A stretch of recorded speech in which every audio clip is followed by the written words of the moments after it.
Hi, I am Dr. Roseann. I'm so glad you're here. And this is part of my ongoing Parenting Lifeline series and my podcast. If you're not familiar with It's Going to Be Okay with Dr. Roseann, we're everywhere, even on YouTube. So make sure you listen. And today we're going to be talking about breaking the negativity cycle. So sometimes our kids are negative and they're tough to deal with, and sometimes we are negative, and negativity is never feels like it's the right thing to do, but sometimes we get caught up in it.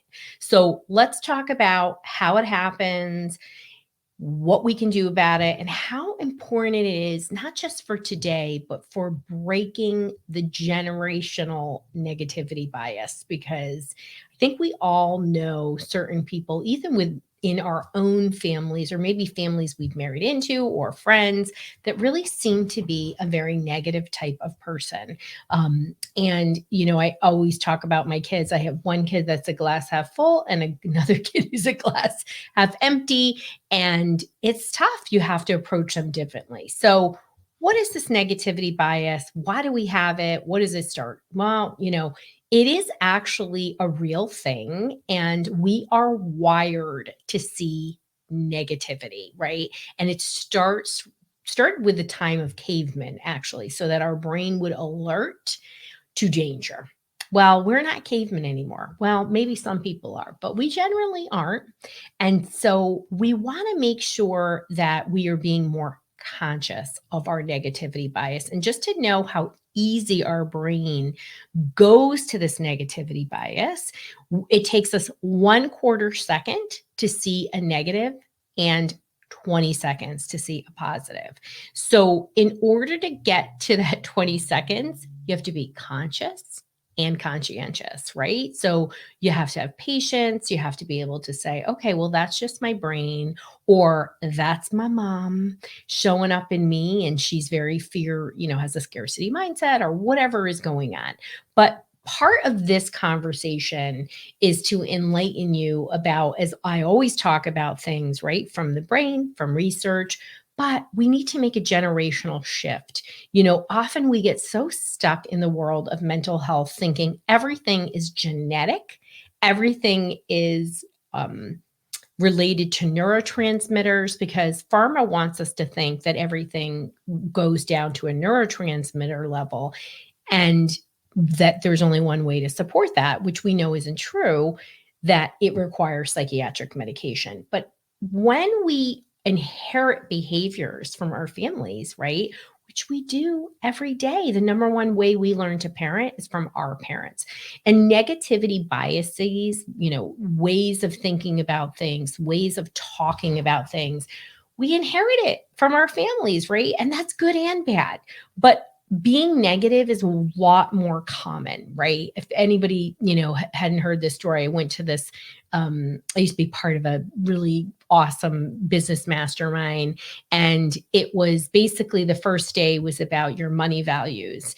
And I literally was the only person who raised my hand when they said, were you raised with positivity around money values? And this was like a group of like 80 or 90 just unbelievable humans. And I thought, wow, and they all were fearful about money. And that was the whole point of it. And that's just one way, right? So I was lucky that my parents really had this positive attitude that was pervasive across pretty much everything I did. So it's part of why I don't know that you shouldn't do something, or I treat everybody the same, because just don't have any fear towards anything. So we have to create a generational shift towards this negativity. So why are some kids so negative, right? So as I said, I have a glass half empty, a glass half full. Same flipping genetics, same parents, different ages.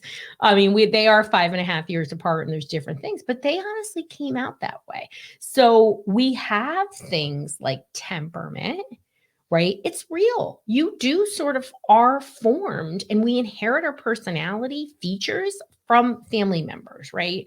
I love to look at my kids and think, oh, that's a little bit of my mom. That's a little bit of my sister shows up in my younger kid because he loves to be clean and organized. He didn't inherit that me. I'm not saying I don't appreciate it. It's just not going to be a priority. I'd rather pay somebody else to do it. So there are features that show up. Temperament is a part of that, but also there are clinical issues that get in the way of how you view things. And if your system is activated, if you are in a fight, flight, or freeze, if you're dealing with OCD or PANS, PANDAS, you're too activated to think straight, right?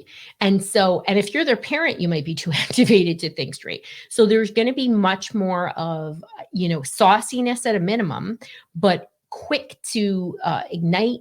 I like to call it viperish behavior because they're just hanging on in the inside, right? Maybe there's hormonal components. Maybe there's normal developmental parts to this as well, right? So there's normal hormonal components. Maybe there's normal developmental parts to this as well, right? But being a real negative kid, an individual, is more than an occasional thing. It means that's your go-to, right? If you have a negative kid, you can't just do things easily, right? Meredith in her office just talked to me about a client, and they were talking about how would they prep their kid for even coming here because they needed so much prep time because everything is fear for them. That is a negativity bias. That is something where they get stuck and you have to work around it, right? You also can have people with rejection sensitivity dysphoria, RSD. If you don't know about it, go back and listen to my other episode, or if you're watching this on YouTube, go back and watch it. It's a really real condition where you are much more sensitive to real or perceived, let me highlight that again, perceived criticism or just, rejection of any kind. And if you have a kid like this, you know exactly what I'm talking about, where everything you say to them can get a pushback, can get an agitation. And these are really sensitive individuals. 70% of individuals of all ages with ADHD have RSD. So it's becoming more, people are more aware of it. It's much more common. And I bring it up because it's a really real condition. And even though it's not in the diagnostical and statistical manual, I do think it will be in the future. Just because we have these things, just because you have RSD or OCD or depression, doesn't mean it's a carte blanche to be able to act like this, but it's a way to understand that their brain is activated and how can we best approach it. So the first thing you're going to do, I'm going to say, is share your calm. And sharing your calm is not always easy. It requires intentful practice. You can't just say, oh, I'm going to be calm today. No, what are you doing to regulate your nervous system? Are you doing breath work? Are you doing prayer? Are you doing yoga? Are you in a knitting club? True story, not me. With your friends. What are you doing every day for 10 minutes or more a day? I'm going to bring up our multi-mag brain formula. You can go to drroseann.com/magnesium. And it's a way to calm the nervous system. There are many nutrients that can help calm our nervous system. It's just that magnesium is the number one most used nutrient in the body, and we need it. So you want to make sure that you are doing it. And, you can actually win magnesium. If you're listening, we're having contests all the time.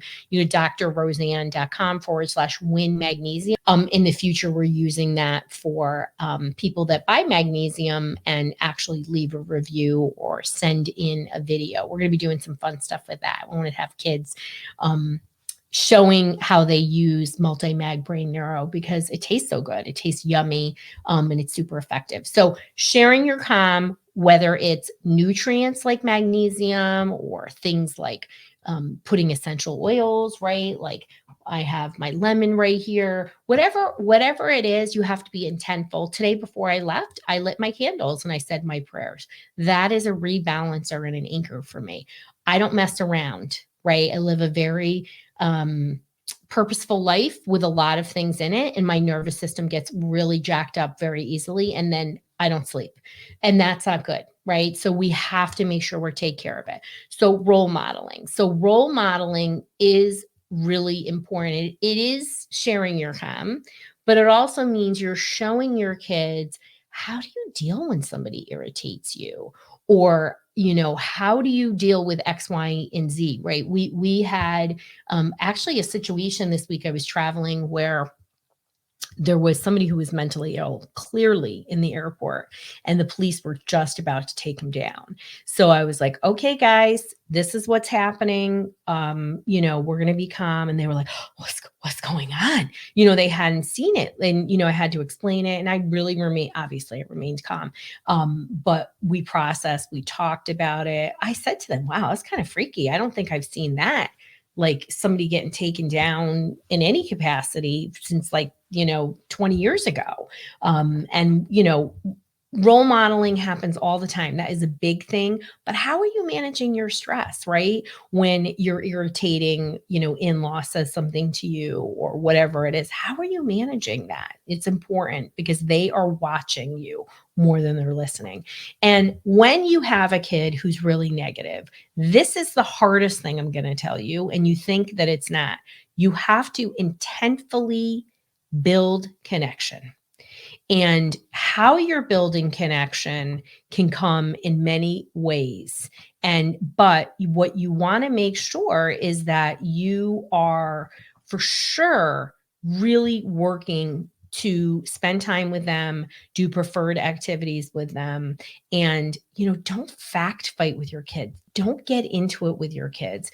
When people are negative, I don't know, there's something that turns on. I'm such an empath. I can feel the energy of people. And you don't want to get dragged down into that mud with them. And you say to yourself, well, of course I don't do that. Well, it happens a lot sometimes, where all of a sudden you're tit for tat. And again, we call it fact fighting. And you want to make sure that you are finding fun things. Maybe it's completely nonverbal things. Maybe it's, sitting physically close to each other and watching a movie. Connection happens in a lot of ways. Of course, you want to try to have pleasant conversations.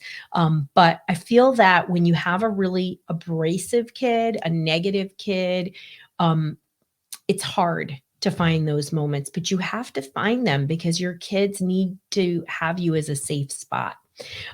So I hope that was really helpful. I don't know. Somebody said they had an aha light bulb moment. I'm not sure when that was, but I appreciate it. And, wherever you are in that journey with your child, and many, many kids are negative, it's okay to get irritated with them. It's okay to question, if you're good at this. It's okay to want to have, mom time, dad time, grandma time away from your kid, but you have to work on yourself and you have to do whatever you can to healthily be calm, and find moments of connection and role model, what you can, and just know that your child isn't doing this on purpose, and they may be as stuck in the behavior as you are in managing it.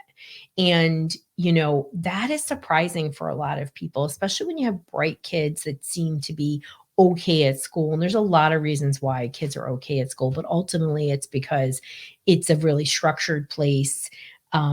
There's a lot of peer pressure, and most kids can do better with bumpers, right? And when you have those bumpers,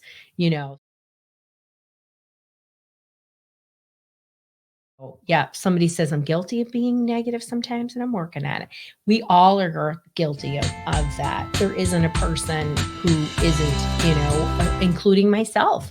There's times when you really have a negative kid, and it's tough to keep it together, especially when, maybe you didn't sleep or you have stress on you or, all these other things that really make it hard. So always be kind to your mind, always be kind to yourself.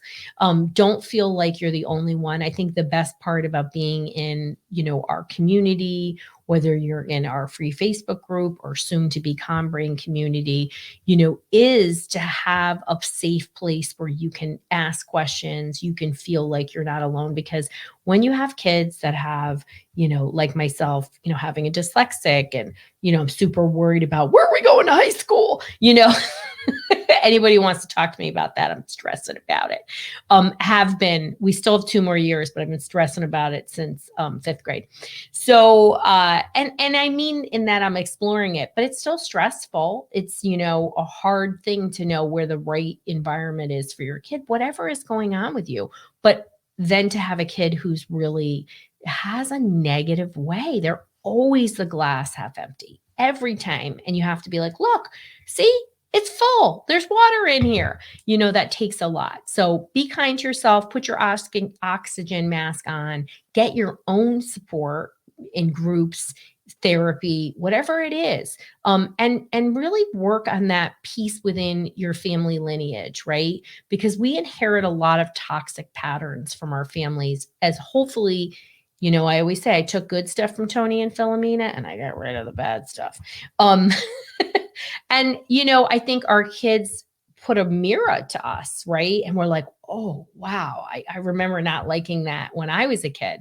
So don't get stuck in activity, take action, and always start with one thing. And the first thing all of us should do is work on our own calm so that we can share it. So hope this is helpful wherever you are. If you need support, from anybody on our team and you're looking for solutions, you go to drroseann.com/help and you take our solution matcher and we match you to the right solution. Stay positive, my friends.